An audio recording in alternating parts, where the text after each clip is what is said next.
एक या added by last carbon,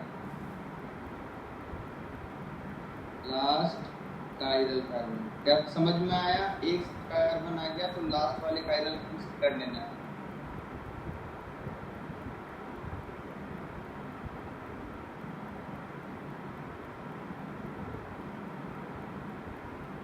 ध्यान जो मैं बोल रहा हूं, आवाज आ रही है?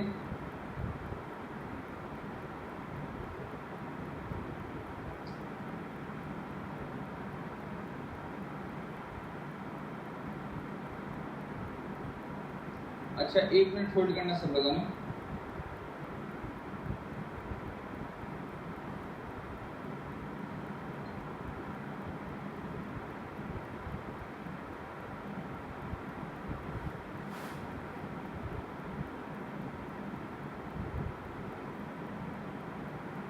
तो NH2 रहेगा।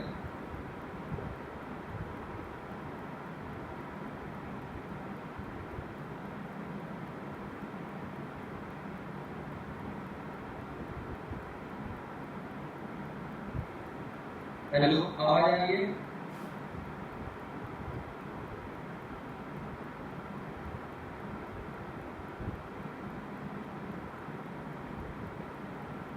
हाँ बेटा, आवाज आ रही है?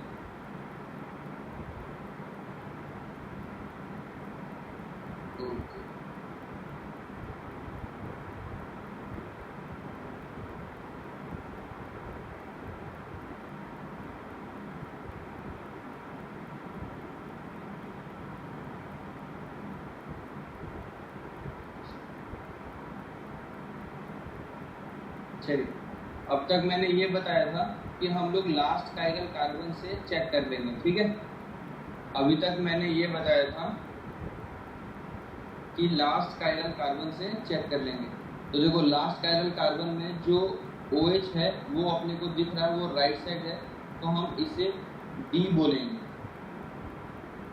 हम इसे क्या बोलेंगे? D form. और ये ग्लूकोज का फॉर्म है बेटा।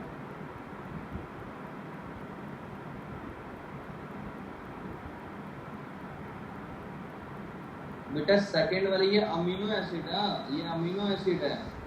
तो अमीनो एसिड में NH2 को देख के आंसर देते हैं, NH2 को देख के आंसर देते हैं। अमीनो एसिड का मतलब बताया, कार्बोक्सिलिक एसिड और NH2 रहेगा।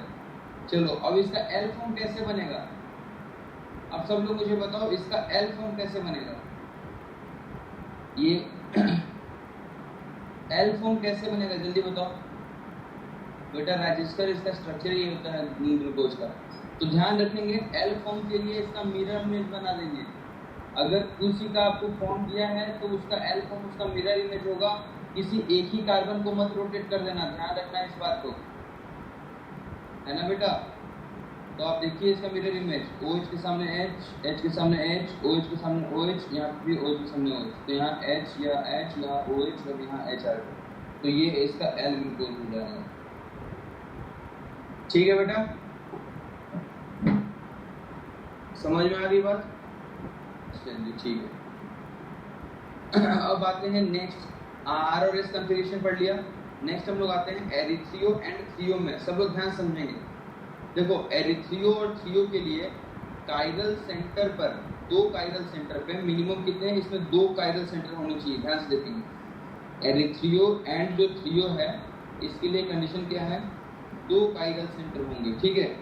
और उस कायरल सेंटर पर, है ना, कोई एक ग्रुप, 1 या एक से ज्यादा, मिनिमम 1 एटम और जो ग्रुप होगा वो कॉमन होगा। क्या समझ में आ गई बात? 2 कायरल सेंटर जिसमें 1 एटम और ग्रुप क्या होगा? कॉमन होगा। जैसे आप देखिए यहाँ पर 2 कायरल सेंटर है, इस पे 2 चीजें कॉमन है ना बेटा। समझ में आ रही बात? दोनों चीजें कॉमन है। तो क्या करना है, अगर दोनों सेम साइड है तो हम इसे एरिथ्रियो बोलते हैं, और अगर दोनों ऑपोजिट साइड है तो हम इसे थ्रियो बोलते हैं। बस इतना सा है। क्या बताओ, समझ में आया? थ्रियो का मतलब क्या हुआ? जब दोनों OH सेम साइड रहेंगे। और एरिथ्रियो का मतलब क्या होगा? जब दोनों OH सेम साइड रहेंगे और जब दोनों OH, जो कॉमन एटम और ग्रुप है, वो अपोजिट साइड होगा तो हम उसे थ्रियो बोल देते हैं। इतनी बात समझ में आ गई होगी आप सबको? चलिए, तो याद रखने का तरीका देखो, कभी आज बच्चा भूल जाता है एरिथ्रियो और थ्रियो में, तो मैं तो इसको ऐसे याद रखता हूँ, सेम साइड है, सेम साइड में ई लास्ट में आता है, ई स्टैंड्स फॉर एरिथ्रियो, याद रख लेना इस तरीके से।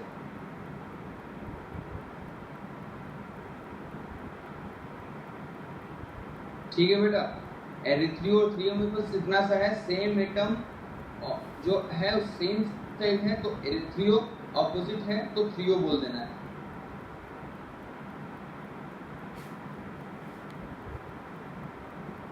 क्लियर हो गया बेटा? तो 3 टाइप की जो चीजें थी हमने पढ़ ली। बेटा तुम क्या बोल रहे हो राजेश का सर, सिर्फ होरी में क्या बोल रहे हो, कुछ समझ में नहीं आ रहा है। चलो एरिथ्रियो क्लियर हो गया। अब आते हैं नेक्स्ट, अब हम लोग कुछ टर्म्स पढ़ने वाले हैं, जैसे कि एनांशियोमर आपने सुना होगा, क्या होता है क्या नहीं होता। हाँ बेटा, हॉरिजॉन्टल पे ही तो सेम एटम और ग्रुप दिखेगा, नहीं होगा तो लेकर आना पड़ेगा। चलो सब लोग ध्यान से देखो, नया हम लोग जो चीजें हैं अभी तक सीखे हैं उसके टर्म से पढ़ रहे हैं। एनांशियोमर क्या होते हैं ध्यान से सुनेंगे। अगर कोई ऑप्टिकली एक्टिव कंपाउंड है, इसको एग्जांपल से भी बता देता हूँ।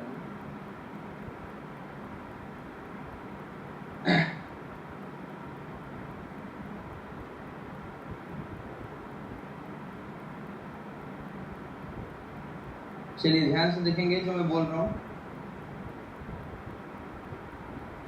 अब सब लोग मुझे पहले ये बताइए कि ये मॉलिक्यूल का एक्चुअल फॉर्म है क्या? देखो तो जरा ध्यान से, क्या इस मॉलिक्यूल का एक्चुअल फॉर्म है? ये नहीं है। कितने काइरल सेंटर हैं? देखो तो जरा ध्यान से, काइरल सेंटर कितने हैं? 2 हैं। और ये मॉलिक्यूल अनसिमेट्रिकल नेचर का है, देखो जेई में भी पढ़ाया था ऐसा, ये अनसिमेट्रिकल नेचर का है। ये क्लियर है बेटा सबको? आपको पता है कि ये 1 है, ये 2 है, ये 3 है, ये 4 और 5 है ना बेटा? IUPAC नंबरिंग कर दिया। आपको पता है कि सेकेंड कार्बन का कन्फिग्रेशन या तो R होगा या तो S होगा। उसी तरीके से थर्ड वाले का कन्फिग्रेशन या तो R होगा या तो S होगा। ये मॉलिक्यूल का एक्चुअल फॉर्म नहीं है। अगर हम एक्चुअल फॉर्म बनाएंगे तो क्या क्या पॉसिबिलिटीज है कि सर 2 का R 3 का R कर दूं, एक बार 2 का S और 3 का S कर दूं, एक बार 2 का R और 3 का S कर दो, एक बार 2 का S और 3 का R कर दो। क्या समझ में आया?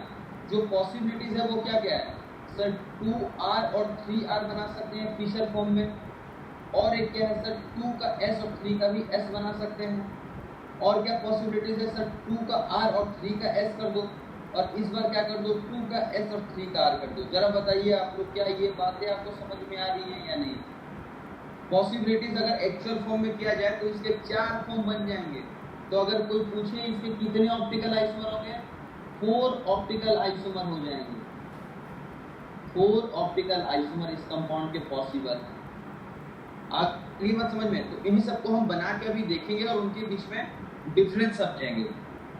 सब लोग ध्यान से देखना बेटा, अगर ये समझ में आ गया तो आगे के सारे पार्ट्स क्लियर हो जाने वाले हैं। अब हमने यहाँ पे इस तरीके से वर्टिकल लाइन लिया। बताइए आप सब लोग, हॉरिजॉन्टल लाइन कितनी दूंगा मैं? हॉरिजॉन्टल लाइन कितनी दूंगा ये बताओ। हाँ, तो आपको पता है हॉरिजॉन्टल लाइन जो है वो 2 मिलेंगी। दिखा, हॉरिजॉन्टल लाइन 2 मिलेंगी। ठीक है, अब हमें पता है कि इसके कितने फॉर्म बनेंगे? 4 फॉर्म बनेंगे। तो मैं 4 ऐसे बना लेता हूँ और 2,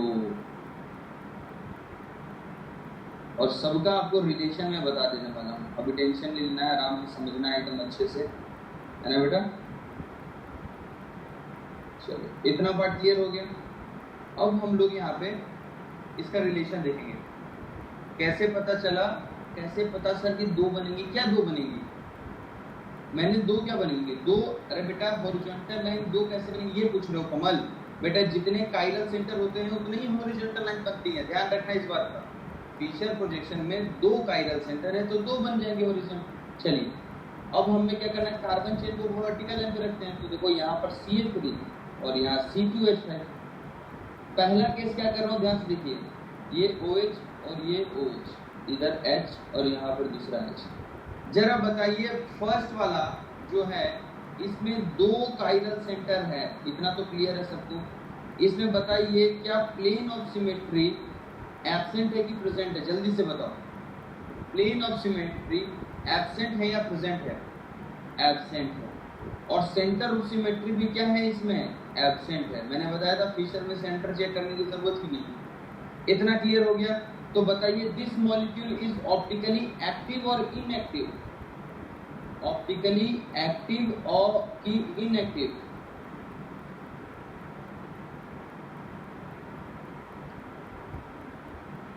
ऑप्टिकली एक्टिव। इनएक्टिव क्यों बोल रहे हो बेटा अर्पिता?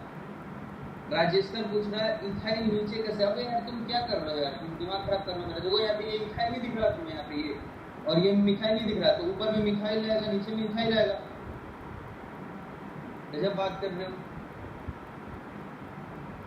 ये हो गया ऑप्टिकल एक्टिव। अब ध्यान से सुनना बेटा, आज के बाद दिमाग में रखना, अगर ये ऑप्टिकली एक्टिव है तो जो इसका मिरर इमेज होगा वो भी ऑप्टिकली एक्टिव होगा। मैंने क्या बोला, ध्यान सुनिए। अगर कोई मॉलिक्यूल ऑप्टिकली एक्टिव है तो उसका मिरर इमेज भी ऑप्टिकली एक्टिव होगा। ध्यान से देखो, ये देखो यहाँ पे उसका मिरर इमेज भी ऑप्टिकली एक्टिव होगा। क्या समझ में आ गया? और इन दोनों जोड़े को हम बोलते हैं इनैंशियोमर। क्या बोलते हैं? इनैंशियोमर। क्या समझ में आ गई बात बेटा? जल्दी से बताइए।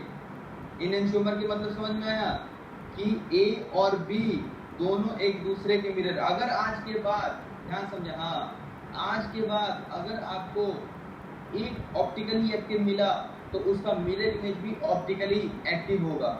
बेटा इनैंशियोमर्स जो होते हैं, ध्यान से रखिए, अगर मान लो, ऐसे तो हमें पता नहीं है, अगर मान लो एक्सपेरिमेंट किया, लेट लिख दिया इसलिए, और यहाँ पर मैंने इसको डी बोल दिया तो ये एल होगा, और यहाँ पर डी का मतलब स्मॉल डी और स्मॉल एल है। मतलब ये हुआ कि ये पीपीएल को अगर एक क्लॉकवाइज घुमाएगा तो दूसरा एंटी क्लॉकवाइज घुमाएगा, अगर एक +30 घुमाएगा तो दूसरा -30 घुमाएगा।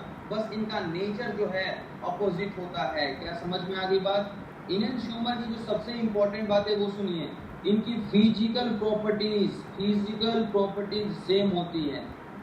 इतना प्यार होता है इन दोनों में। फिजिकल प्रॉपर्टीज सेम मतलब melting point, boiling point, solubility, etc, ये सब क्या होते हैं? सेम होते हैं। तो अब ध्यान से देखो, मान लो दोनों के दोनों एक ही सॉल्यूशन में बैठे हुए हैं, एक ही सॉल्यूशन में बैठे हैं, और आपको टेम्परेचर देके इनको अलग करना है। क्या बताइए, अगर इनकी फिजिकल प्रॉपर्टी सेम है तो क्या आप इनके टेम्परेचर से इनको सेपरेट कर पाएंगे?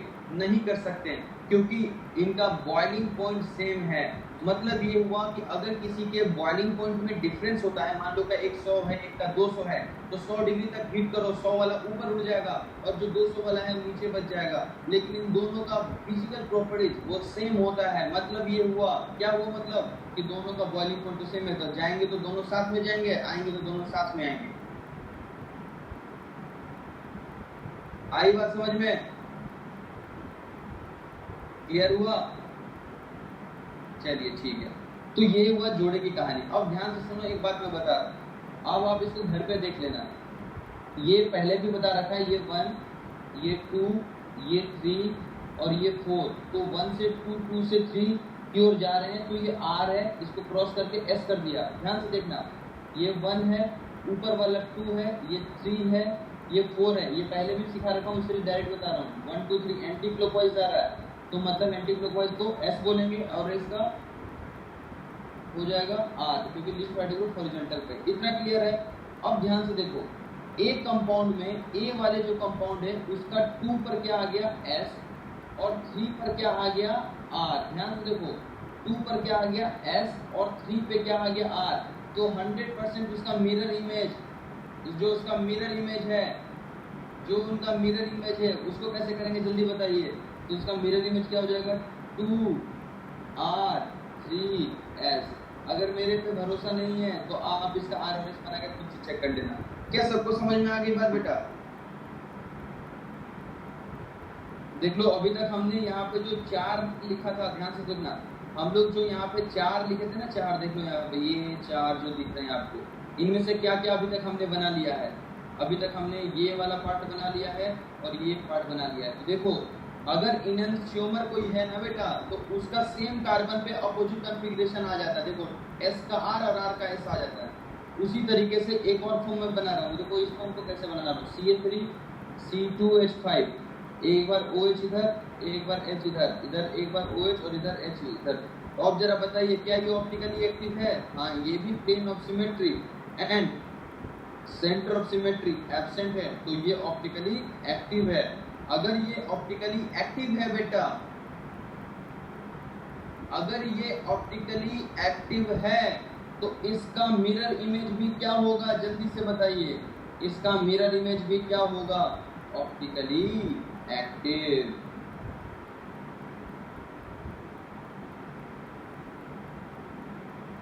क्यों, समझ में आ गया?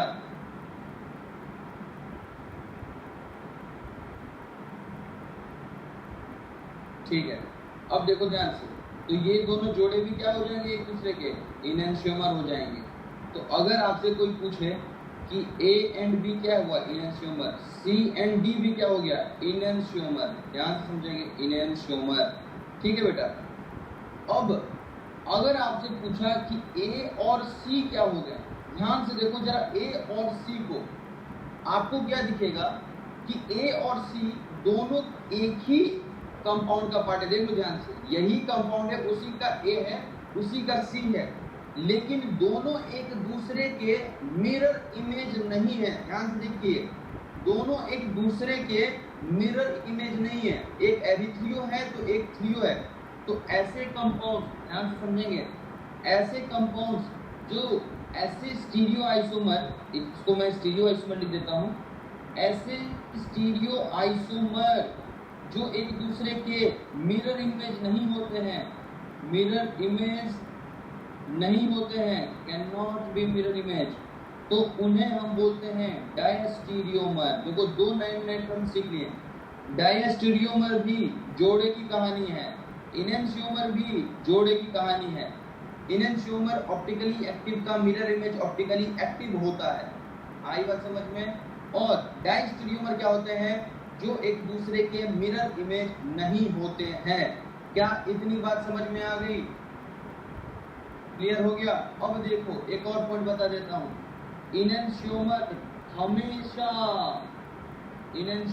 हमेशा ऑलवेज ऑप्टिकली एक्टिव मॉलिक्यूल्स होते हैं। क्लियर है बेटा? समझ में आ गई बात ये? जबकि जो डायस्टीरियोमर हैं, डायस्टीरियोमर जो हैं वो ज्योमेट्रिकल आइसोमर भी हो सकते हैं, ऑप्टिकल आइसोमर भी हो सकते हैं। ये मैं आगे बताऊंगा।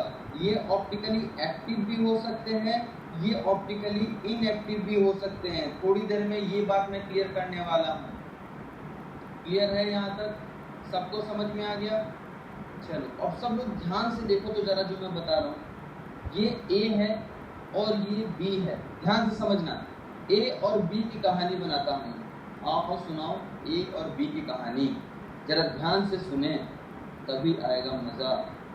A और B की कहानी। मान लो मैंने किसी बकेट में या बाल्टी में, है ना बेटा, A कंपाउंड को रख दिया 50 ml। ध्यान से समझेंगे, 50 ml मैंने A को रख दिया। A क्या था? Optically active. समझ में आई बात? पोलैरिमीटर ट्यूब में रखा है मैंने इसको, है ना।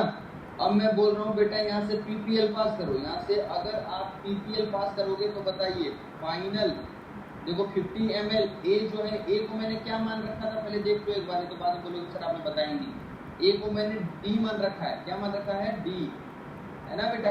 A को मैंने D मान रखा है, ये D फॉर्म है मान लो। एग्जाम्पल बताइए, अगर मैं यहाँ से PPL पास करता हूँ, अगर मैं यहाँ से PPL पास करता हूँ तो यहाँ पे क्या मिलेगा? क्लॉकवाइज या एंटी क्लॉकवाइज? क्लॉकवाइज या एंटी क्लॉकवाइज? ये वेरी गुड, डेक्स्ट्रो रोटेटरी मिलेगा। बहुत अच्छे बेटा, बहुत बढ़िया, मतलब ये ऑप्टिकली एक्टिव है। अब ध्यान से सुनना जरा, इसी में मैंने इस बार मिला दिया 40 ml B, उसी का मिरर इमेज मिला दिया मैंने, जो L फॉर्म था उसी का, उसी कंपाउंड का L फॉर्म 40 ml मिला दिया। जरा मुझे बताइए कि अब मैं PPL से अगर पास करूं अब, तो बताइए अभी क्लॉकवाइज या एंटी क्लॉकवाइज? स्वेच्छा या तो गलत बता रहे हो, क्लॉकवाइज या एंटी क्लॉकवाइज? अब समझ में आया, क्लॉकवाइज होगा। कैसे क्लॉकवाइज होगा? सर A 50 ml है, B 40 ml है, सर B का 40 ml A के 40 ml को कैंसिल करेगा, लेकिन A का 10 ml जो बचेगा उसके कारण PPL क्लॉकवाइज घूमेगा। क्या मैंने जो बोला समझ में आया? जल्दी से बोलो, क्या समझ में आया? ठीक है, मैं तो ऊपर से मिला रहा था तो 40 ml मिलाया, इस बार मैंने देखो क्या किया, इस बार मैंने 50 ml मिला दिया। जल्दी से बताओ, इस बार मैंने 50 ml बना दिया। तो अब बताओ, अगर मैं यहाँ से PPL से पास करूँ और यहाँ से इधर निकालूं तो बताओ अब क्या मिलेगा? तो अब आपको मिलेगा इनएक्टिव। Very good. मतलब क्या हुआ सर, D का जो 50 ml था वो L के 50 ml ने उसको न्यूट्रलाइज कर दिया। हमने बाहर से मिला के धीरे धीरे उसको कैंसिल आउट कर दिया। तो ये एक मिक्सचर बन गया बेटा, दो कंपाउंड का मिक्सचर बन गया। किसका? D और L का। कैसा मिक्सचर बना? तो आप बोलेंगे इक्विमोलर मिक्सचर बना। Equimolar mixture of D and L form बन गया, जिसे हम कहते हैं रेसमिक मिक्सचर। क्या पॉइंट समझ में आया? अगर आपसे किसी ने बोला कि रेसमिक मिक्सचर कैसे बनता है तो आप बोलेंगे D और L का इक्विमोलर मिक्सचर ले लो, तुम्हें रेसमिक मिक्सचर दिख जाएगा। जल्दी से बताइए, रेसमिक मिक्सचर क्लियर हुआ बेटा? रेसमिक मिक्सचर क्लियर हुआ? अरे बेटा, इनएंशियोमर से ही तो बनता है रेसमिक मिक्सचर। दोनों को एक साथ ले लेना है, इनएंशियोमर अलग अलग होते हैं, दोनों को साथ में मिला दिया इक्विमोलर मिक्सचर तो बन गया रेसमिक मिक्सचर।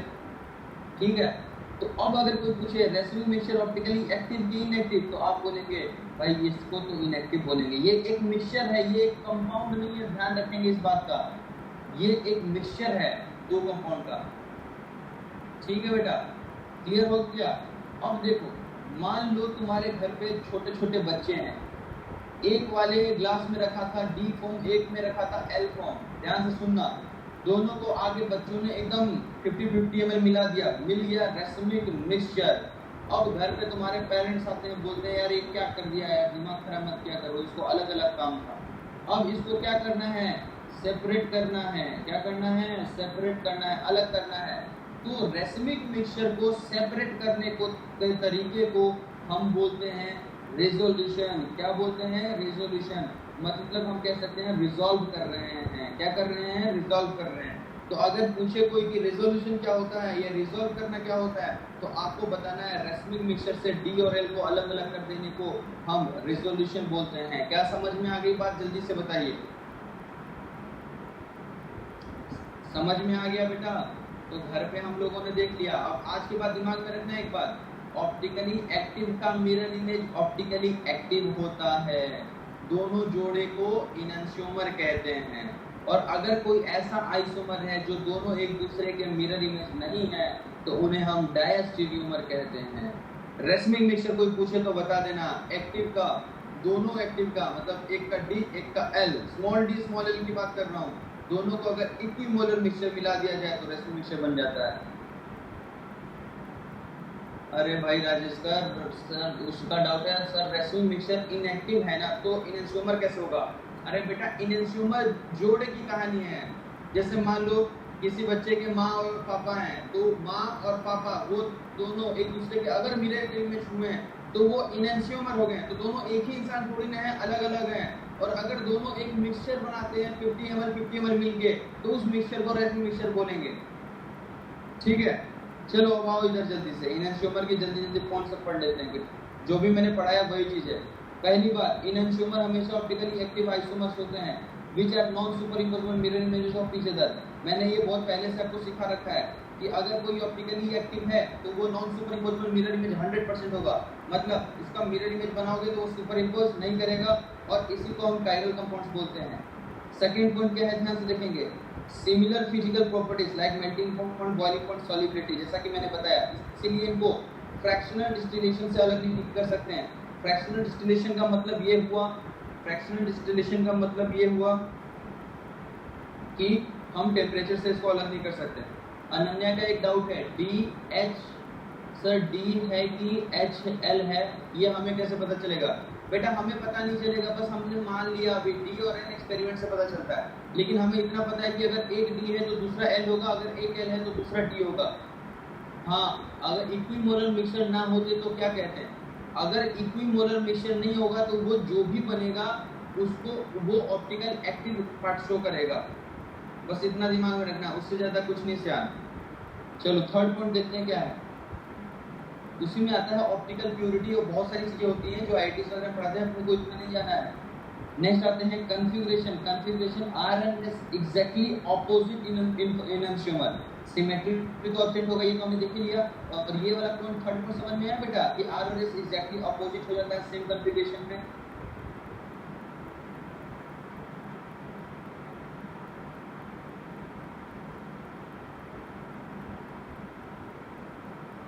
ठीक है, नेक्स्ट आते हैं फोर्थ पॉइंट। देखो फोर्थ पॉइंट थोड़ा अलग है। ये क्या बताया जा रहा है कि अगर हम इसकी रिएक्टिविटी की बात करते हैं इनैंशियोमर की किसी एक कायरल एजेंट से तो वो सेम होगा, लेकिन टुवर्ड्स कायरल एजेंट डिफरेंट होगा। समझना ध्यान से जो मैं बात बता रहा हूँ। यहाँ पे आपके सामने दो डायग्राम है, मान लो ये ए है और ये बी है, ये ऑप्टिकली एक्टिव है और ये दोनों एक दूसरे के मिरर इमेज है। ठीक है बेटा, ध्यान से समझना। तो इन दोनों की रिएक्टिविटी, अगर कोई सी कंपाउंड है और ये सी कंपाउंड काइरल कंपाउंड है या ऑप्टिकली एक्टिव है, ध्यान से सुनना, अगर मान लो ये ऑप्टिकली एक्टिव एक कंपाउंड है सी, तो ए की सी से रिएक्ट करने की टेंडेंसी और बी की सी से रिएक्ट करने की टेंडेंसी, जो रिएक्टिविटी होगी वो अलग होगी। मतलब ये हुआ कि जो इनैंशियोमर होते हैं उनका किसी और ऑप्टिकली एक्टिव मॉलिक्यूल से जो रिएक्टिविटी होती है वो डिफरेंट होती है, लेकिन अगर कोई ऑप्टिकली इनएक्टिव मॉलिक्यूल है तो उनसे उसकी रिएक्टिविटी जो होती है वो सेम होती है। बस इतनी सी बात है। नेक्स्ट पॉइंट की अगर देखें तो क्या बोला गया है, if one rotate PPL clockwise then other will anti clockwise by same amount. सही बात है, दोनों एक दूसरे की मिरर इमेज है। अगर एक +30 करेगा तो दूसरा -30 करेगा, ये भी अपने को पता है। और लास्ट पॉइंट क्या लिखा हुआ है, equimolar mixture of D and L form is called racemic mixture and it is optically inactive due to external compensation. बहुत ही इंपॉर्टेंट पॉइंट, ये आ चुका है एग्जाम में आपके, ध्यान से सुनना। एक्सटर्नल कंपनसेशन का मतलब क्या है, सुनना ध्यान से। अगर मान लो किसी बकेट में मैंने 50 ml एल रखा था, याद रखना 50 ml एल। अंशिका समझा रहा हूँ थोड़ी देर में बेटा रिएक्टिविटी की बात। अगर मान लो किसी बकेट में 50 ml एल रखा था, पॉइंट थर्ड फिर से बता दूंगा, रुक तो जाओ यार, सब समझाऊंगा, पहले समझो जो बता रहा हूँ। अगर किसी बकेट में 50 ml एल रखा था तो मैंने डी मिलाना स्टार्ट किया। आप मुझे बताओ, मैं ऊपर से डी मिला रहा हूँ, कब जाकर वो मिक्सचर रेसमिक मिक्सचर बन जाएगा बताइए। अगर जब डी बाहर से 50 ml आ जाए तो हमने क्या किया, बाहर से मिला मिला के धीरे धीरे उसको क्या किया, न्यूट्रलाइज कर दिया। इसीलिए बोला गया है एक्सटर्नल कंपनसेशन, बाहर से आया और जाके उसे मिला दिया। इसी को बोला जाता है इंटरमॉलिक्यूलर न्यूट्रलाइजेशन। इंटरमॉलिक्यूलर न्यूट्रलाइजेशन क्यों बोला गया, क्या आपको समझ में आ रहा है? न्यूट्रलाइज कर रहे हैं लेकिन दो अलग अलग, इंटर मतलब दो कंपाउंड आए, बाहर से कंपाउंड आके न्यूट्रलाइज कर रहे हैं। थर्ड पॉइंट मैंने ये बताया था जब मैं पढ़ाया तो सो रहे थे क्या। थर्ड पॉइंट ये बताया था कायरल कार्बन जो अगर किसी ऑप्टिकली एक्टिव कंपाउंड में है तो उनका कन्फिगरेशन अपोजिट होता है। अभी तो बताया था यार, यहाँ पे देखो ना, यहाँ पे ध्यान से देखो, ये वाला पार्ट देखो। अगर ये दोनों इनैंशियोमर है तो इसके सेकंड पे एस है तो इसके सेकंड पे आर है, इसके थर्ड पे आर है तो इसके थर्ड पे एस है। इनैंशियोमर में अपोजिट कन्फिगरेशन मिलता है, ये बात क्लियर। चलिए, रिएक्टिविटी का एक डाउट था बच्चे का, रिएक्टिविटी का मतलब समझो। देखो जैसे यहाँ पर ए और बी ऑप्टिकल एक्टिव कंपाउंड है, ठीक। मान लो कि सी कोई एक ऑप्टिकली एक्टिव कंपाउंड है, अगर ए सी से रिएक्ट करता है 5 सेकंड में तो बी जो है 10 सेकंड में रिएक्ट कर रहा है, मतलब उनकी रिएक्टिविटी जो रेट में है वो डिफरेंस है, ये है पॉइंट। आगे बात समझ में जो अंशिका है किसी बच्चे ने पूछा था, क्लियर हो गया। एंड लास्ट पॉइंट क्या है देख लीजिए, separation of racemic mixture is known as resolution. क्या क्लियर हो गया? Separation of racemic mixture is known as resolution, ये मैंने बता दिया। तो इनएंशियोमर के सारे पॉइंट्स क्लियर हो गए होंगे मेरे ख्याल से। तो इनएंशियोमर क्या होता है क्या नहीं, जरूर ध्यान में रखें इस बात को, अगर नहीं रखेंगे तो आपसे क्वेश्चन नहीं बनने वाला। अब देखो यहाँ पे इनएंशियोमर है, देखो ये एक ही कायरल कार्बन है, आपने पढ़ रखा है, एक ही कायरल कार्बन, ये ऑप्टिकली एक्टिव होगा तो इसका मिरर इमेज भी ऑप्टिकली एक्टिव होगा, दोनों जोड़े को क्या बोलेंगे, इनएंशियोमर। अच्छा, हमें कैसे भरोसा कि ये इनएंशियोमर हुआ, का कॉन्फ़िगरेशन निकालो, ये फर्स्ट, ये सेकेंड, ये थर्ड, तो 1 से 2, 2 से 3, एंटी क्लॉकवाइज तो एस काट के आर कर देंगे, यहाँ पे फर्स्ट, यहाँ सेकेंड, यहाँ थर्ड, यहाँ से इधर क्या क्लॉकवाइज है तो इसे आर क्रॉस करके एस कर देंगे। क्रॉस क्यों किए, क्योंकि लीस्ट प्रायोरिटी ग्रुप हॉरिजॉन्टल पे है।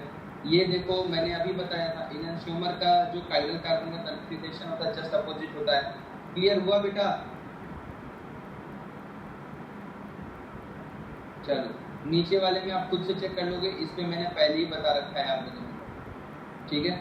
ये दोनों के दोनों इनएंशियोमर हैं। आप लोगों को क्या करना है, आप लोग को चेक करना है आर और एस से। उम्मीद करता हूँ आप चेक कर लोगे, पहले भी ऐसे क्वेश्चंस बता रखे हैं मैंने आर और एस। श्रेष्ठा यादव, डी और एल भी सेम। अरे बेटा देखो, हमें देखो अगर कोई बोले क्या ये डी है, ऐसे बताना क्या ये डी है, क्या ये डी फॉर्म है, स्मॉल डी फॉर्म है, बताना जरा। हमें नहीं पता, हमें नहीं पता, लेकिन इतना पता है कि अगर ये डी हुआ तो ये एल हो जाएगा, और अगर ये एल हुआ तो ये डी हो जाएगा। इतना तो पता है, इतना पता है, आई बात समझ में। ये एक्सपेरिमेंटल चीज है डी और एल। अगर कोई बोले ये इसका +30 है, नहीं भाई तुम एक्सपेरिमेंट किए हो तभी बता सकते हो, नहीं तो नहीं बता सकते। लेकिन हाँ इतना पता है कि अगर इसका +30 है तो इसका -30 होगा। तो एग्जाम में क्वेश्चन पूछा जाता है कि बोलेगा कि ये कंपाउंड इसका +30 है, तो बताइए नीचे 4 में से -30 किसका होगा, तो देख लेना जो उसका इनएंशियोमर होगा वही -30 होगा। कभी कभी बोलेगा एक कंपाउंड इसका ये है तो नीचे वाले में बताइए 0 डिग्री किसका होगा, तो प्लेन ऑफ सिमेट्री प्रेजेंट होगा, ठीक है। चलिए अब आते हैं डायस्टेरियोमर। सबसे इंपॉर्टेंट बात डायस्टेरियोमर की जो मैं बता रहा हूँ, सुनना ध्यान से, बहुत बच्चे कंफ्यूज करते हैं। डायस्टेरियोमर जो होता है इट मे बी GI या वो आई, कौन आई, वो मतलब O, ऑप्टिकल आइसोमर, ठीक है बेटा। ये ज्योमेट्रिकल आइसोमर भी हो सकते हैं या ऑप्टिकल आइसोमर भी हो सकते हैं, पहली बात। इसीलिए इसके डेफिनेशन में पहली पॉइंट क्या लिखी हुई है पढ़िए, स्टीरियो आइसोमर, मतलब GIOA आ गया, कंफर्मेशन की बात नहीं करते हैं, तो तो इनफाइनाइट कंफर्मेशन शो करते हैं। Stereo isomer which are not mirror image of each other, ध्यान से सुनो, जो एक दूसरे के मिरर इमेज नहीं होते। सेकेंड पॉइंट क्या है कि इनकी फिजिकल प्रॉपर्टीज और केमिकल प्रॉपर्टीज अलग होती हैं। तो एक फायदा हो जाएगा कि इनको हम लोग फ्रैक्शनल डिस्टिलेशन से अलग कर सकते हैं। सिर्फ किसको नहीं अलग कर सकते, इनएंशियोमर को। क्या एक बात समझ में आई जो मैंने बताया, जल्दी से बताओ क्या पॉइंट समझ में आया। चलिए थर्ड पॉइंट क्या है, इट मे और may not be optically active. सही बात है, ये एक्टिव भी हो सकता है, इनएक्टिव भी हो सकता है। कैसे वो मैं बताता हूँ, देखो ध्यान से। सेकंड पॉइंट देखो सब लोग, ये देखो अगर मैं बोलूँ ये किस मॉलिक्यूल का फॉर्म है, तो मैं इस मॉलिक्यूल को बना सकता हूँ। ऊपर में कार्बोक्सिलिक एसिड है, उसके बाद ये कार्बन है, उस कार्बन पे H और OH लिखा हुआ है, फिर से तीसरे कार्बन पर H और OH लिखा हुआ है, और यहाँ कार्बोक्सिलिक एसिड। देख लो ध्यान से, दिख गया सबको, सबको दिख गया बेटा। चलिए अब देखो कायरल कार्बन 2 है ना, जरा देखना इसमें बहुत ही एक मस्त चीज बता रहा हूँ। अगर दिमाग में चला गया ना बेटा, तो मैं बता रहा हूँ फॉर्मूला बहुत बड़े बड़े आएंगे, उनको याद करने की मतलब प्रॉब्लम क्यों नहीं आएगी उसको याद करने। सब ध्यान से देखना बेटा, कायरल कार्बन 2 है, हमें पता है किसी भी कार्बन के कॉन्फ़िगरेशन 2 होते हैं। अब इस मॉलिक्यूल का एक्चुअल फॉर्म बनाना है, ठीक है। मान लो आप इसका एक्चुअल फॉर्म बना रहे हो, एक्चुअल फॉर्म, और पहला वाला एक्चुअल फॉर्म बना रहे हो, तो बताओ क्या आप रख सकते हो इस सर। अच्छा एक बात बताना बेटा, ये 1 2 3 4 सही है या 1 2 3 4 सही है, जल्दी से बताना सब लोग, जल्दी से बताओ। दोनों सही, क्या बात कर रहे हो, अच्छा ठीक है। तो अब ध्यान से देखना, अगर मैं 2R और एक को 3R बना सकता हूँ कि नहीं फिशर में, बताओ जल्दी से। एक ऐसा फिशर प्रोजेक्शन बना सकता हूँ ना जो दोनों का कॉन्फ़िगरेशन R कर सकूँ। बोलो ये बात समझ में है क्यों मैंने लिखा, पहले ये बताओ। थोड़ी देर पहले भी तो समझाया ऐसा एग्जाम्पल है। ठीक, दूसरा मैं क्या सोच सकता हूँ, तुम ही लोग बताओ। सर एक 2S 2 पर S बना लो और 3 पे S बना लो। क्या ये बात समझ में आ गई? ये क्लियर है? ये भी ठीक, आपको पता चल रहा होगा ये दोनों एक दूसरे के मिरर इमेज है, तो ये इनहेंसर हो गए। जरा ये बात बताना कितने बच्चों को समझ में आई? दोनों एक दूसरे के मिरर इमेज हैं, दोनों एक दूसरे के मिरर इमेज है, इनहेंसर हो गया। कितने बच्चों को ये बात समझ में आ गई? 2 पे R तो इधर 2 पे S, इधर 2 पे R इधर तो 2 पे S, इधर 3 पे R तो 3 पे S। आ गया समझ में? क्या बात है, अरे वाह। अब देखो तुम लोग आगे मैं बता रहा हूँ, तुम लोगों को फॉर्मूला की जरूरत नहीं पड़ेगी, लगेगा कि यूली तुम बना सकते। थर्ड केस क्या कर सकते हैं बताओ तुम ही? थर्ड केस क्या कर सकते हैं? थर्ड केस में क्या कर सकते हैं कि 2 पे R रख लो सर और 3 पे S रख लो, ये एक एक्स्ट्रा बच गया। ठीक है, आई बात समझ में? अब मुझे बताओ 2 पर मैंने R और 3 पे मैंने S रखा, तो बताना ये वाला 2 है या ये वाला 2 है? अरे समझ में आई बात? ये अरे ये 2 है या ये 2 है? सर दोनों तो एक ही है। तो एक बात बताना, अगर मैं ऐसा लिखूं 2S और 3R, तो क्या ये दोनों एक ही नहीं हो जाएंगे? क्या ये दोनों एक ही नहीं हो जाएंगे? ये तो दोनों एक ही हो जाएंगे। सर आप इसमें इधर से 2 और 3S बोलो या इधर से 2 और 3S बोलो, बात तो एक ही है, ये तो सिमेट्रिकल है। तो सर इसको 2 बार क्यों लिख रहे हो? ये तो एक ही बार होने वाला है। नहीं आया समझ में? लग रहा आ गया? अच्छा, सबने बता दिया आ गया भाई, क्लियर हुआ जो मैंने बताया? देखो क्यों, क्योंकि देखो मैं 2 इसको भी बोल सकता था, 2 में इसको भी बोल सकता था और इसको भी बोल सकता था, 3 में इसको भी बोल सकता था, 3 इसको भी बोल सकता था। तो सिमेट्रिकल कंडीशन में आप 2R इसे बोलो या 2R इसे बोलो, पॉइंट एक ही है। 3S इसे बोलो या 3S इसे बोलो, इधर एक ही है। तो ये दोनों इसीलिए एक ही हो जाते हैं। आई बात समझ में? क्लियर हो गया सबको? तो सिमेट्रिकल कंडीशन में एक बात ध्यान रखना है। तो अब बताइए इस कंपाउंड के, जो ये कंपाउंड मैंने बताया, इसके कितने फॉर्म पॉसिबल है? आपको दिख गया होगा, टोटल इसके 3 आइसोमर बनेंगे, 3 ऑप्टिकल आइसोमर बनेंगे बस। और इससे पहले वाले के एग्जाम्पल देखा था, उसमें 4 बने थे। उपाध्याय क्या बोल रहा है, ध्यान सुनो। उपाध्याय का एक डाउट है कि सर ऊपर वाले में तो सिमेट्रिकल है। बेटा देखो, पहला वाला कंपाउंड में R लिखा है, R अलग होता है, S अलग होता है, इसीलिए मैंने इसको 2 बार रिपीट नहीं किया है। 2R 3R, 2S 3S। देख लो, क्या मैंने एक और लिखा है क्या? 2R 3R कहीं और लिखा है? नहीं लिखा है ना बेटा, क्योंकि मुझे पता है ये मॉलिक्यूल सिमेट्रिकल नेचर का है। उपाध्याय क्लियर हुआ? चलो अब देखो ध्यान से, इधर पहला जो कंपाउंड है, अब आप लोग मुझे बताओगे, इधर सब लोग ध्यान सुनो, इसमें प्लेन ऑफ सिमेट्री है। ध्यान से देखो, इधर प्लेन ऑफ सिमेट्री है, POS प्रेजेंट। तो ऑप्टिकली क्या हो गया? इनएक्टिव, है ना बेटा? और इसमें plane of symmetry and centre of symmetry दोनों के दोनों एब्सेंट हैं, तो ये क्या हो गया? Optically active. ठीक, बताना क्या ये दोनों एक दूसरे की मिरर इमेज है? क्या सेकेंड वाले में ये दोनों जो जोड़े हैं एक दूसरे के मिरर इमेज है? बताओ तुम लोग, क्या ये दोनों एक दूसरे के मिरर इमेज है? नहीं है, नहीं है। तो ये क्या हो जाएंगे? डायस्टेरियोमर। तो देखो यहाँ पे एक प्रूफ मिल गया आपको कि डायस्टेरियोमर ऑप्टिकली इनएक्टिव भी हो सकते हैं, ऑप्टिकली एक्टिव भी हो सकते हैं। चलो सब लोग मुझे बताएंगे, एक क्वेश्चन में पूछ रहा हूँ, तैयार रहो सब लोग, ध्यान से देखना। यहाँ पे अभी तुमने 3 कंपाउंड देखा, देखो ये 3 है, इन तीनों में से कौन सा ये वाला पार्ट है? कोई बता दे तो जान दूंगा।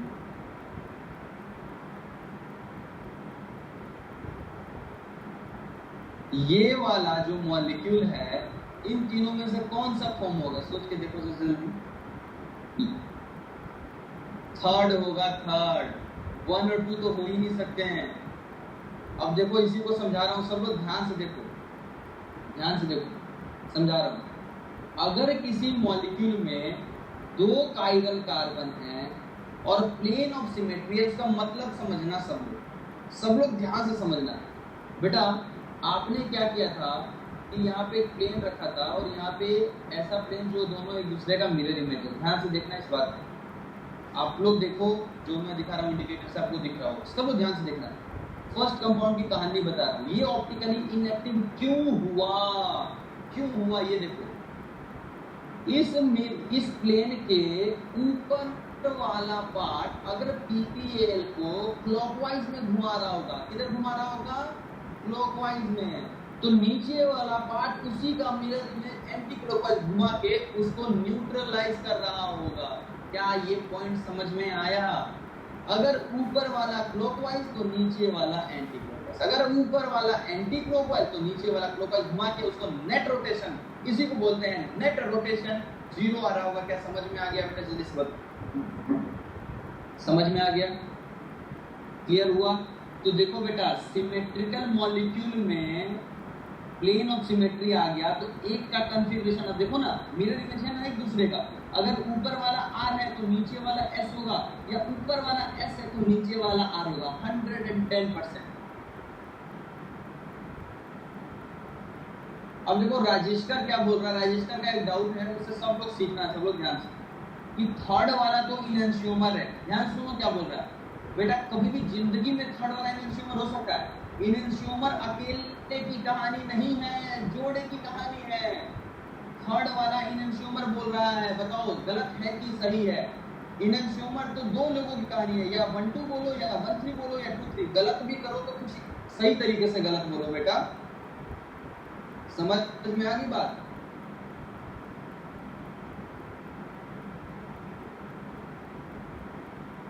मम्मी पापा किसी एक ही को थोड़ी ना बोलते हैं, दो अलग अलग होते हैं ना बेटा। समझ में आई बात? चलिए अब देखिए, मैं फिर से बता रहा हूँ ए वाला पार्ट को।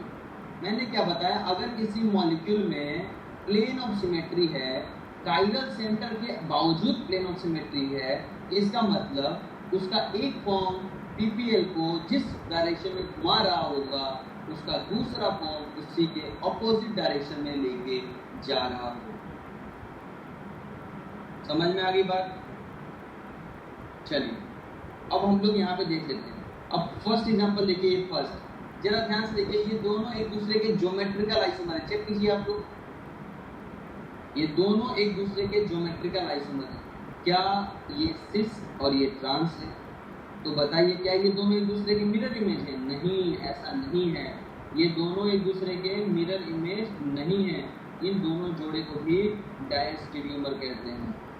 आई बात समझ में? इसीलिए मैंने बोला था ये GI और OI भी हो सकते हैं, क्योंकि बेटा आजकल सिस का मिरर इमेज सिस ही होता है, ट्रांस नहीं होता है। ये दोनों अलग अलग कंपाउंड है। सिस का मिरर इमेज सिस होगा, ट्रांस का मिरर इमेज ट्रांस होगा।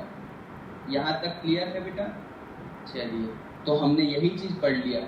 अब देखो यहाँ पर ध्यान से देखो, ये जो पॉइंट है, 4th नंबर का पॉइंट है, वो देखो। 4th नंबर का पॉइंट कहते हैं कि different RS but not exactly opposite. ध्यान से सुनना इस बात, ध्यान से समझना। अगर समझ में आए तो देखो क्या होगा। मैं कॉन्फ़िगरेशन से बताता हूँ इसको, कॉन्फ़िगरेशन से बताता हूँ। अगर मैं यहाँ देखूँ तो ये फर्स्ट हो गया, ऊपर वाला सेकेंड, नीचे वाला थर्ड और ये फोर्थ, है ना। तो यहाँ से 1 2 3 अगर गए तो एंटी क्लॉकवाइज है तो इसे S क्रॉस करके R, और नीचे वाला S। ठीक है बेटा, ध्यान से सुनना। यहाँ पे ध्यान देखो, ये R और ये S मैंने निकाल लिया। अब उसके बगल वाले का देखते हैं। अगर बगल वाले का देखें तो इसका आएगा 1 2 3, मतलब ये होगा यहाँ से इधर जाएंगे, क्लॉकवाइज है तो S आएगा, और इसका भी S आएगा। आप लोग बना के देखते हैं। और डायस्टेरियोमर भी तो पेयर की कहानी है, दो जोड़े को देख के बोलते हैं जो एक दूसरे के मिरर इमेज नहीं होते। सब लोग थोड़ा ध्यान से देखना, मैं जो बताना चाह रहा हूँ यहाँ पे, सब लोग ध्यान से देखना। ये दोनों एग्जांपल की कहानी बता रहा हूँ, ये और ये, है ना बेटा।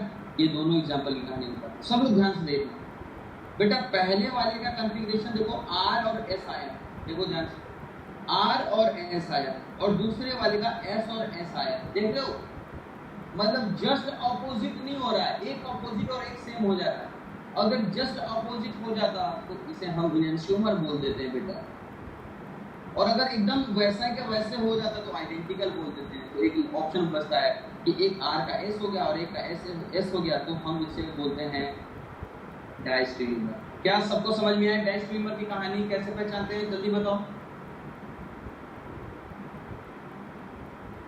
डायस्टेरियोमर को समझ में आया कि देखो कॉन्फ़िगरेशन एग्जैक्ट अपोजिट नहीं होगा, एग्जैक्ट अपोजिट तो इनएंशियोमर हो जाते हैं, एक अपोजिट एक सेम हो गया, यही पॉइंट कह रहा है fourth number. Different RS but not exactly opposite. Clear हो गया बेटा? अब आते हैं लास्ट, जिसे हम कहते हैं meso compound. Meso compound register बोल रहा अगर दोनों अपोजिट है तो इनएंशियोमर हो गया ना बेटा, इनएंशियोमर बताया तो कि जस्ट अपोजिट हो जाता है इनएंशियोमर के केस में। चलिए मेसो कंपाउंड की कहानी देखते हैं। मेसो कंपाउंड क्या होता है? देखो ये तीन बातें हमेशा रिएक्शन में आएंगी। रिएक्शन आज के बाद पढ़ोगे तो इनएंशियोमर, रेसिमिक मिक्सचर, डायस्टेरियोमर और मेसो, ये चार बातें हमेशा आएंगी बेटा। If we define diastereomer by mirror image only, नहीं बेटा, मिरर इमेज का मतलब हुआ कि देखो स्टीरियो आइसोमर होना चाहिए और मिरर इमेज नहीं होना चाहिए, ये होता है डायस्टेरियोमर।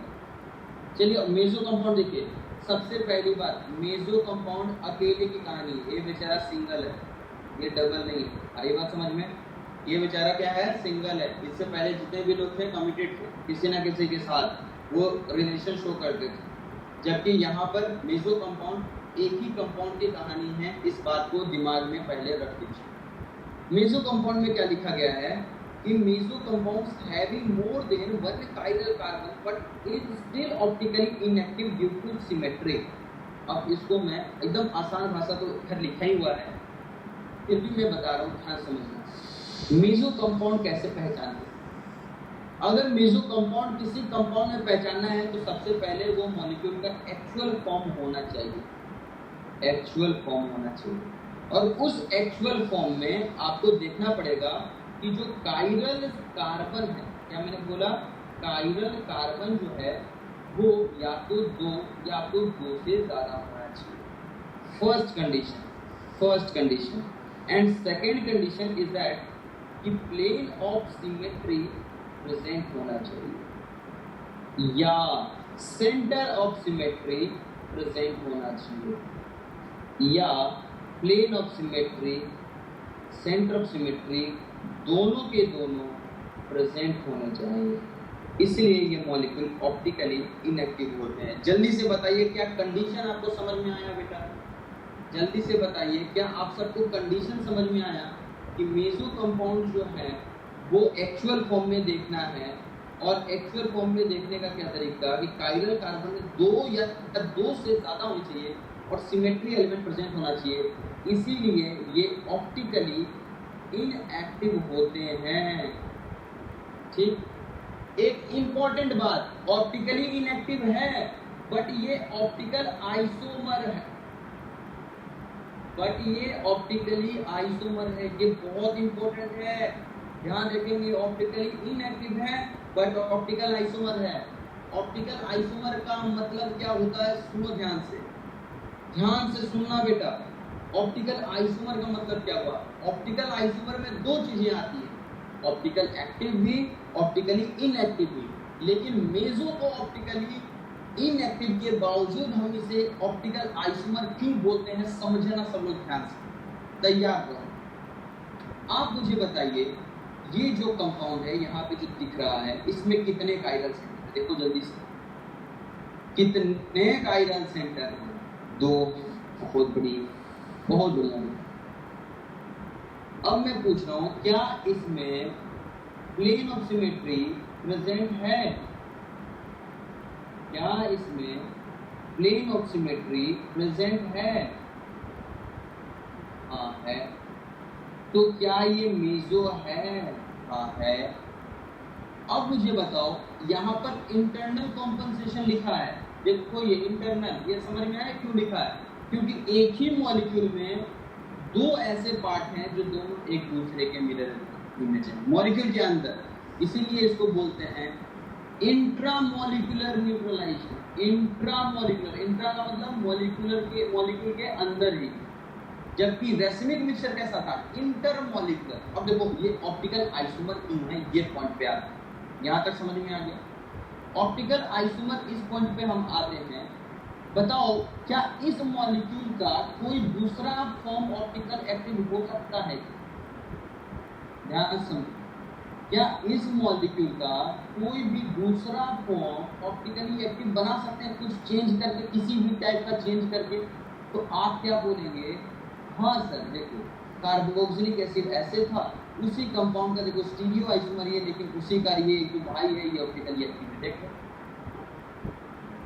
देख लो ध्यान से, थोड़ी देर पहले ऐसा एग्जांपल भी देखा। तो अगर कोई मॉलिक्यूल ऑप्टिकली इनएक्टिव है और उसका दूसरा फॉर्म हम एक्टिव बना सकते हैं, तो बेटा वो ऑप्टिकल आइसोमर शो करता है। इसीलिए ध्यान रखना, meso compounds are optically inactive, but ये ऑप्टिकल आइसोमर शो करते हैं, ऑप्टिकली एक्टिव नहीं बोल रहा। तो अगर आज के बाद अगर ऑप्टिकल आइसोमर लिखा हुआ आ जाए, तो ऑप्टिकल आइसोमर का मतलब हमें क्या क्या समझना चाहिए, हमें क्या क्या समझना चाहिए? ऑप्टिकल आइसोमर का मतलब, ऑप्टिकल आइसोमर का मतलब दो बातें समझ में आनी चाहिए, या तो वो ऑप्टिकली एक्टिव होगा और या तो वो मेसो होगा। आई बात समझ में? बस यही तरीका है, या तो ऑप्टिकल, शॉर्ट में देख लो ना, उतना क्या दिमाग लगाना, ऑप्टिकली एक्टिव होगा या तो मेसो होगा, और मेसो का मतलब हमें पता है, हाँ, और ये सिंगल मॉलिक्यूल के लिए। ठीक है बेटा, समझ में आ गई बात? चलिए, थोड़ी देर पहले मैंने बताया था, सुनना ध्यान से, अब सुनो ध्यान से, देखो मत स्लाइड को, समझो ध्यान से, तुम्हें बोल रहा हूँ। एक्टिव का मिरर इमेज क्या होता है? एक्टिव। एक्टिव का मिरर इमेज क्या होता है? एक्टिव। जोड़े को क्या बोलते हैं? इनैंशियोमर। ध्यान से सुनना, एक्टिव का मिरर इमेज क्या होता है? एक्टिव। और जोड़े को क्या बोलते हैं? इनैंशियोमर। इनएक्टिव का मिरर इमेज इनएक्टिव, और दोनों आइडेंटिकल होते हैं, ध्यान रखना इस बात का। इनएक्टिव का mirror image inactive, optically inactive का मिरर इमेज इनएक्टिव, और जोड़े को क्या बोलते हैं? आइडेंटिकल। मतलब कि ऑप्टिकली इनएक्टिव का अगर मिरर इमेज दिख जाए तो समझ लेना कि वो दोनों आइडेंटिकल हैं, वो सुपर इम्पोज हो सकते हैं किसी ना किसी तरीके से। समझे कि नहीं, पहले बताओ।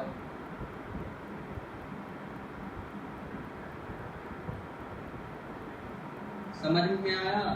चलिए, तो यही पॉइंट लिखा हुआ है, ध्यान से देखेंगे कि mirror image of meso is identical and homomer. मतलब मेसो ऑप्टिकली इनएक्टिव होता है तो उसका मिरर इमेज जो है वो इनएक्टिव ही होता है। और लास्ट में क्या है कि RS configuration of both chiral carbon of meso compound is opposite. सही बात है कि अगर ऊपर वाला आर है, अगर ऊपर वाला, ध्यान से देखेंगे, इसका ऊपर वाला फॉर्म आर है तो नीचे वाला एस होगा, या ऊपर वाला एस है तो नीचे वाला आर होगा, एक ही मॉलिक्यूल में। क्या हुआ सारा बेटा, किसमें दिक्कत आई है ये पहले बताओ। मंगला गौरी बोल रही है इंट्रामोलिकुलर का मतलब समझ में नहीं आया। बेटा इंट्रामोलिकुलर न्यूट्रलाइजेशन का मतलब ये हुआ कि एक ही मॉलिक्यूल के अंदर दो पार्ट है, दोनों एक दूसरे को कैंसल आउट कर रहे हैं। इंट्रा का मतलब विद इन द मॉलिक्यूल, और इंटर का मतलब दो मॉलिक्यूल अलग अलग से आए। मतलब रेसिमिक मिक्सचर दो अलग अलग था, डी अलग था, एल अलग था, दोनों को इक्विमोलर मिलाया तब जाके वो मिक्सचर रेसिमिक हुआ। ठीक,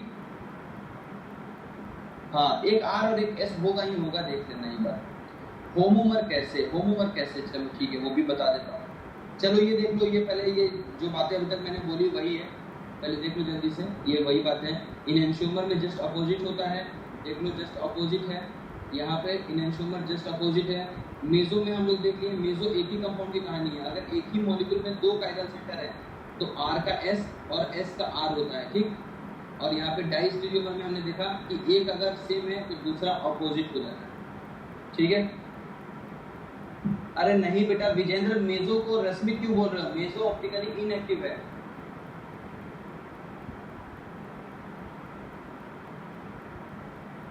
मेसो और भी कंडीशन में मिल जाएगा बेटा, सियान मंडल, टेंशन मत लो। चलो मैं समझा देता हूँ पहले मेसो का, देख लो ध्यान से। आपको इसमें मेसो कंपाउंड पता करना है, पता कर लोगे? मेसो कंपाउंड पता करना है, जल्दी से बताओ, पता कर लोगे? करो पता, देखते हैं। पहले देखो कंडीशन क्या थी, अगर ऐसा क्वेश्चन आ गया तो अप्रोच क्या रखना है, पहले ये बताओ अप्रोच क्या रखना है। मेजो कंपाउंड बोला है ढूंढने के लिए, बोला है अप्रोच। अप्रोच क्या है मेजो कंपाउंड का? अगर एक्चुअल फॉर्म में मॉलिक्यूल का तो वो काइरल कार्बन 2 या 2 से ज़्यादा एंड सिमेट्री एलिमेंट होनी चाहिए, कोई भी सिमेट्री एलिमेंट प्रेजेंट होनी चाहिए, कोई भी सिमेट्री एलिमेंट प्रेजेंट होनी चाहिए। चेक करो, पहला वाला मेजो नहीं है, देख लो कैसे नहीं है, कैसे नहीं है देख लो बेटा। ऊपर में देख लो कौन है, मिथाइल, और नीचे में इथाइल है, प्लेन ऑफ सिमेट्री कैसे आएगा? नहीं आएगा ना बेटा, पहले वाले में नहीं आ पाएगा। देखो OH के सामने OH आ जाएगा, H के सामने H आ जाएगा, बट मिथाइल के सामने इथाइल आ रहा है, प्लेन ऑफ सिमेट्री नहीं है इसमें, ये मेजो नहीं हो सकता। देख लो ध्यान से, नहीं हो सकता। पहले चेक करो सिमेट्रिकल तो हो, सिमेट्रिकल तो हो, सिमेट्रिकल हो तब तो चांस बने। जैसे आइडेंटिकल काइरल कार्बन ढूंढो, सुनो ध्यान से, जो एक नया पॉइंट बता रहा हूँ, आइडेंटिकल काइरल कार्बन ढूंढो, आइडेंटिकल काइरल कार्बन अगर है तभी मेजो पॉसिबल है। मतलब ध्यान से देखो, इस कार्बन से कौन कौन है तो पहले बताओ, जल्दी से बताओ। सेकंड क्वेश्चन में इस कार्बन से कौन कौन है, एक OH, एक CH3, एक H। तो इस कार्बन से भी अगर OH और CH3 H रहता है तभी मेजो की पॉसिबिलिटीज है। ध्यान से सुनो जो मैंने बोला, इस कार्बन से, ध्यान से देखो यहाँ पे जो कार्बन है, इस कार्बन से जो 3 है ना, उसी का नीचे वाले कार्बन से भी वही 3 रहेंगे, तभी पॉसिबिलिटीज है कि मेजो होगा। और इसमें तो क्लियर कट आप सबको दिख रहा होगा कि मेजो है, दिख रहा है क्या? ये मेजो है। इसका दूसरा तरीका क्या है, इसका कॉन्फ़िगरेशन निकाल लो, इसका R आएगा तो नीचे वाले का S आएगा, अगर नीचे वाले का R आएगा तो ऊपर वाले का S आ जाएगा। ठीक है बेटा, चलो अब देखो फोर्थ क्वेश्चन, देखो फोर्थ क्वेश्चन मजेदार है, जरा देखो फोर्थ क्वेश्चन को जल्दी से। फोर्थ क्वेश्चन देखो, अब देखो पहले ये बताओ, क्या इसमें आइडेंटिकल काइरल कार्बन है कि नहीं? पहले ये बताओ, क्या इसमें आइडेंटिकल काइरल कार्बन है क्या?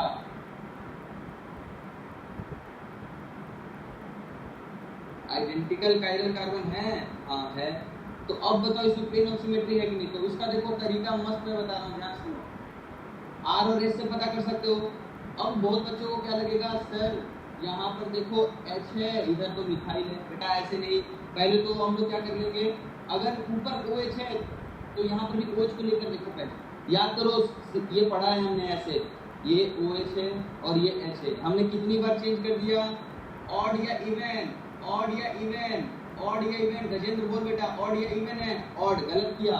तो इसी कार्बन पे एक और चेंज कर देंगे, इधर H लगा देंगे, इधर मिथाइल, ये देखो मेजो बन गया। देखो यही तरीका है फास्ट क्वेश्चन बनाने का। देख लो, आइडेंटिकल काइरल कार्बन था, मतलब पॉसिबिलिटीज थी, और मैं इवन चेंज कर सकता हूँ। इवन चेंज किया तो मुझे पता चल गया कि भाई से प्लेन ऑफ सिमेट्री है, वो मेरे को उल्लू बना रहा था इधर उधर करके। बोलो बेटा समझ में आया कि नहीं? Fourth number identical chiral carbon नहीं समझ में आया क्या अंशिका बेटा? आइडेंटिकल काइरल कार्बन का मतलब ये हुआ कि इस कार्बन से जो 3 एटम या ग्रुप लगे हुए हैं, उसी ऊपर वाले कार्बन से भी लगे होने चाहिए, सेम। अब देखो थर्ड वाला चेक करो तो तुम्हें समझ में आ जाए। देखो इसमें भी प्लेन ऑफ सिमेट्री है। कैसे प्लेन ऑफ सिमेट्री है? OH हमारी तरफ है, यहाँ पे भी हमारी तरफ है, H हमसे दूर है, यहाँ पे भी H हमसे दूर है, तो प्लेन ऑफ सिमेट्री है। तो ये भी मेजो है।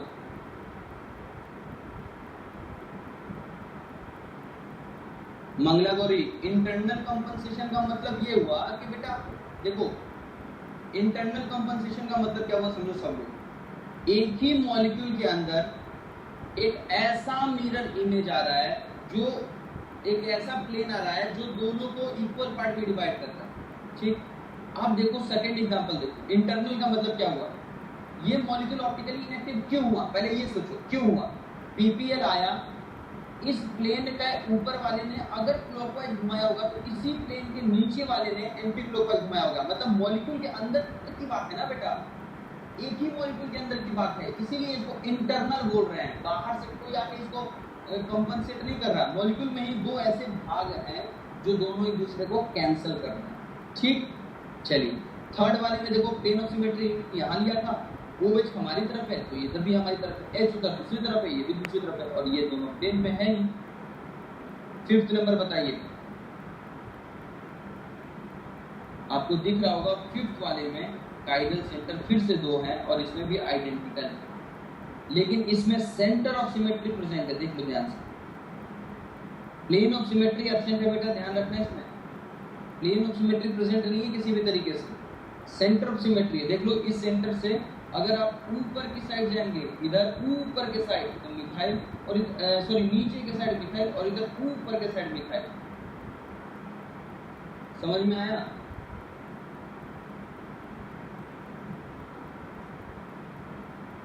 एक और क्वेश्चन दूं मैं मेजो पे, आज सिर्फ क्वेश्चन प्रैक्टिस कर लेते हैं एक्स्ट्रा क्लास से, सिर्फ क्वेश्चन प्रैक्टिस कर रहे हैं, खाली कॉन्सेप्ट सीखा था, सीख लिए। जल्दी से बताओ, क्वेश्चन प्रैक्टिस कर सकते हैं ना आप लोग को? दिक्कत तो नहीं है?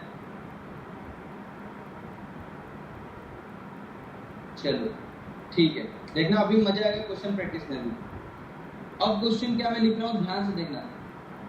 Which of the following compound can be meso isomer, can show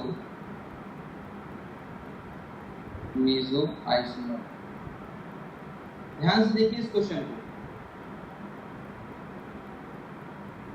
ध्यान से देखेंगे। नहीं, आज चैप्टर कंप्लीट नहीं हो रहा। Which of the following compound can show meso isomer. ध्यान से इस क्वेश्चन को समझिए, इसका अप्रोच मैं बता रहा हूँ, ध्यान से देखेंगे इससे क्वेश्चंस को। लेकिन मैं चाहता हूँ सबसे पहले आप खुद से ट्राई करें इस क्वेश्चन को।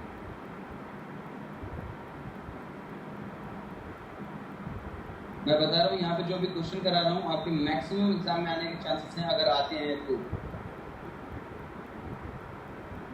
क्वेश्चन क्या है पढ़ो सब लोग पहले, क्वेश्चन पढ़ के सीखो पहले। गंगाधर बेटा मिक्स क्या हो रहा है? अगर आप पढ़ोगे भी बार बार तो मिक्स होगा ही। एक ही चीज को 40 बार बोल के समझा रहा हूँ, क्या समझाया मैंने अभी तक? अभी आपको सिर्फ डीएल पढ़ाया, डाइस्ट्रीमर, इनस्ट्रीमर और रेसिन मिक्सचर बताया, 3 वर्ड के बारे में समझाया, और सब में कुछ भी नया नहीं है, सब पहले का कॉन्सेप्ट छुपा हुआ है।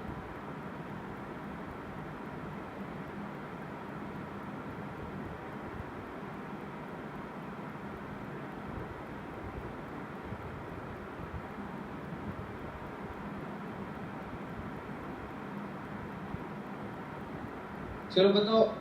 अरे क्वेश्चन ये नहीं है कि मेसो है या नहीं है, क्या है क्वेश्चन, ये पढ़ो पहले। Which of the following compound can show meso isomer.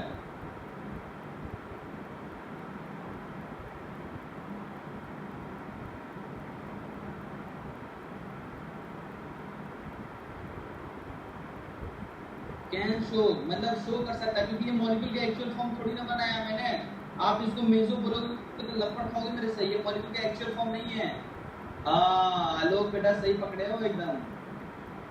Approach इसका एक ही है कि अगर आइडेंटिकल काइरल कार्बन है, आइडेंटिकल काइरल कार्बन है तो वो मेसो बना सकता है, कैन शो मेसो 100%। अब देखो इसके पास, देखो ये आइडेंटिकल काइरल कार्बन है क्या, पहले देखो आराम से समझो, एकदम है बेटा। इसको 1 इसको 2 बोल रहा हूँ, ध्यान से देखो 2 को सब लोग देखो, 2 को देखो सब लोग। 2 पर एक ब्रोमीन है, एक हाइड्रोजन है। लेफ्ट साइड गया तो कार्बन का चेन दिख रहा है, राइट साइड एक ब्रोमीन दिख रहा है। उसी तरह से अगर आप 1 को देखोगे तो एक ब्रोमीन है, हाइड्रोजन है, एक साइड कार्बन का चेन है और दूसरी साइड ब्रोमीन है। आइडेंटिकल काइरल कार्बन है बेटा, तो ये मेसो बना सकता है, ये बना सकता है मेसो। कैसे बना सकता है, ध्यान से देखो कि सर दोनों ब्रोमीन जो है अगर एबव द प्लेन आ गए तो भी मेसो हो जाएगा, या दोनों ब्रोमीन जो है अवे फ्रॉम द ऑब्जर्वर आ गया तो भी ये मेसो ही होगा। क्या बोलो, समझ में आया? देखो इसमें प्लेन ऑफ सिमेट्री प्रेजेंट है, देखो ध्यान से।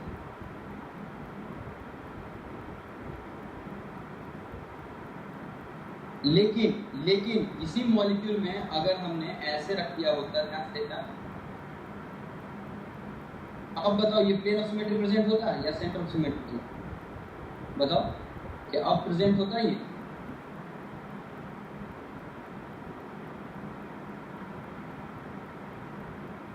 समझ में आया? और सेंटर ऑफ सिमेट्री भी एब्सेंट होता है। क्यों? क्योंकि इस सेंटर से इस सेंटर से इधर ब्रोमीन है, तो ऑपोजिट डायरेक्शन ये हुआ, इधर ब्रोमीन कहाँ है, आ गया समझ में। इसीलिए इस कंपाउंड में ध्यान समझेंगे, इस कंपाउंड में अगर आपसे कोई पूछे कि भाई ये क्या है, तो आप बोलो हमें क्या पता भाई, ये तो अभी नहीं बता सकते ये मेजो एविल, लेकिन हाँ ये मेजो भी बना सकता है और ऑप्टिकली एक्टिव भी बना सकता है। अब आगे समझ में, तो चलो बताओ क्या ये मेजो बना सकता है?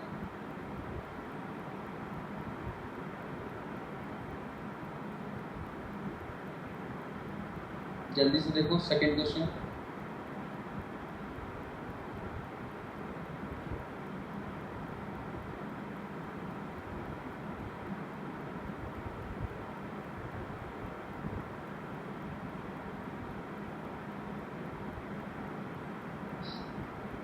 हाँ सोचो सोचो सोचो सोचो, मजा आएगा, सोचने के लिए तो दिया है आपको टाइम। देखो ना बहुत दांसू क्वेश्चन अभी मिलने वाला है, टेंशन मत लो।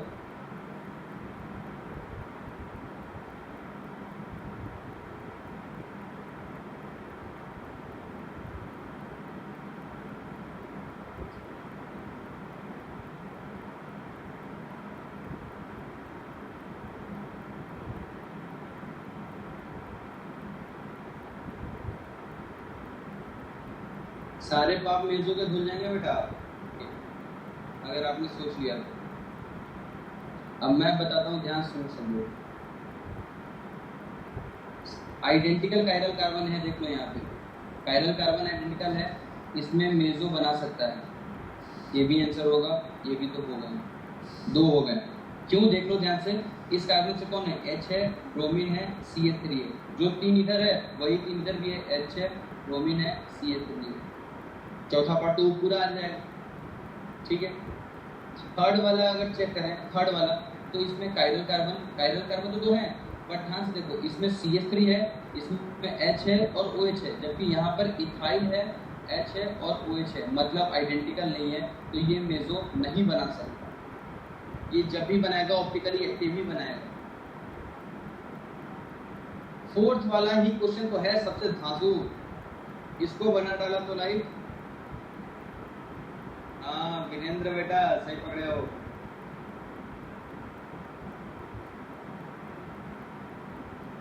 कायरल कार्बन ही नहीं है इसमें बेटा, कायरल कार्बन ही एब्सेंट है, याद करो कायरल सेंटर में क्वेश्चन बताया था।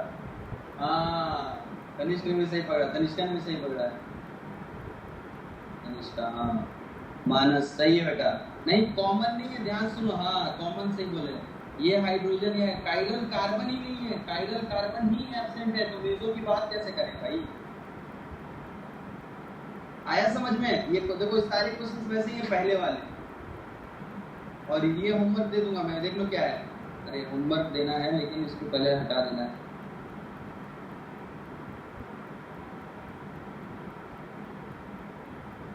इसको आपको ट्राई करना है खुद से।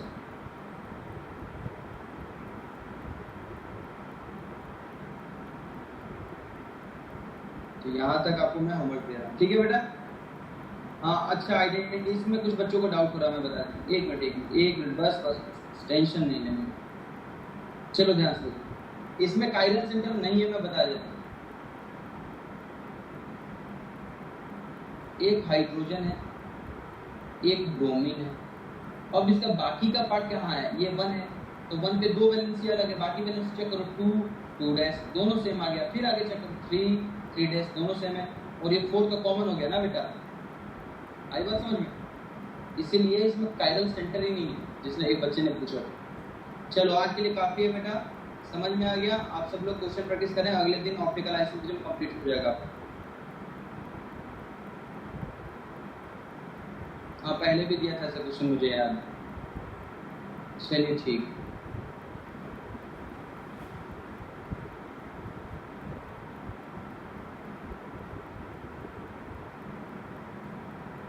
हाँ मंडे को तो क्लास रहेगा ही भाई।